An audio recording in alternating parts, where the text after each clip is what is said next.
In this video, I'm gonna teach you how to convert HTML website to PHP. It's a very easy process, so make sure to follow along. If you have an HTML page and you would like to convert it to PHP, there are various things that you have to take into consideration. For this video, I'm going to be talking about the general process and the steps that you will have to take. Keep in mind that for a video of this length, I cannot cover the entirety of this process. So first, let's understand the core principle. PHP and HTML can coexist.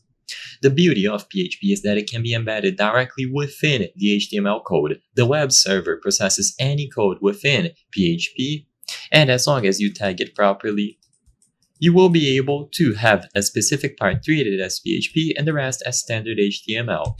The simplest and most fundamental step is to change the file extension of your HTML files from .html or .htm to .php. So for example, index.html would become index.php. This tells your web server like Apache, for example, to process the file using the PHP interpreter before sending it to the user's browser. After this, you just need to integrate the PHP code.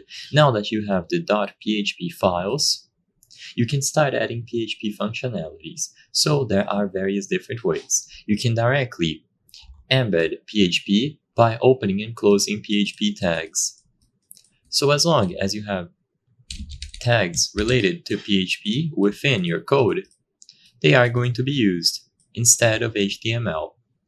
And this will execute the PHP code that you have. You can use include or require for common elements as well, include them in your main pages, and process form data. And PHP is commonly used with databases like MySQL. You can connect to a database, fetch data, and display it dynamically on your web pages. I hope I was able to help you on how to convert HTML website to PHP. If this video helped you, please be sure to leave a like and subscribe for more very easy tips. Thank you for watching.